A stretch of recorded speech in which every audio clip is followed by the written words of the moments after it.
राधिका गांव के मैदान में अकेली बैठी है।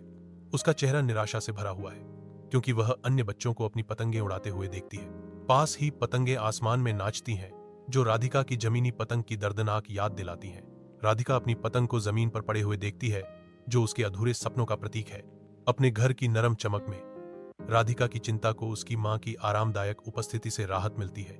उसकी मां की आंखें गर्मजोशी से भरे ताल राधिका में उनके अटूट विश्वास को दर्शाती हैं। बेटा, मंजिल उन्हीं को मिलती है जिनके सपनों में जान होती है। पंखों से कुछ नहीं होता, हौसलों से उड़ान होती है। राधिका के भीतर आशा की एक किरण प्रज्वलित होती है, क्योंकि वह अपनी मां के प्रेरणादायक शब्दों को आत्मसात करती है। राधिका पहाड़ की चोटी पर खड़ी है, तेज हवा से जूझते हुए अपनी पतंग उभाने की कोशिश कर रही है। वह कई बार लड़खड़ाती है, फिर भी सूरज की लगातार चमक के नीचे उसका संकल्प अटूट बना रहता है। आखिरकार उसकी पतंग आसमान में ऊंची उड़ती है। राधिका खुशी से चिल्लाती है। गांव के खेत में राधिका की पतंग अन्य सभी से ऊपर उड़ती है, जो उसकी असीम खुशी का प्रतीक है। ग्रामीण भारत के हृदय में राधिका एक अस्थायी मंच पर ऊंची खड़ी है।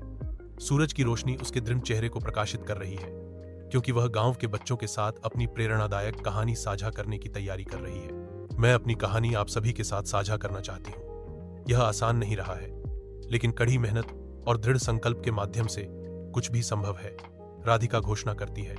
उसकी आवाज दृढ़ विश्वास के साथ गूंजती है। राधिका आगे कहती है, ऐसे भी वक्त आए जब मुझे लगा कि अब छोड़ देना चाहिए, जब चुनौतियां बहुत ज्यादा मुश्किल लगने लगी। लेकिन मुझे अपने वो सपने याद आए जो मेरे दिल के करीब थे, वो भविष्य जो मैं अपने और अपने परिवार के लिए बनाना चाहती थी। राधिका की आवाज जुनून से गूंजती है। शिक्षा ही कुंजी है। यह दरवाजे खोलती है, आपको विकल्प चुनने का अधिकार देती है और आपको किसी भी बाधा को दूर करने की ताकत देती है। कभी भी सीखना बंद न करें, कभी भी बेहतर कल के लिए प्रयास करना बंद न करें।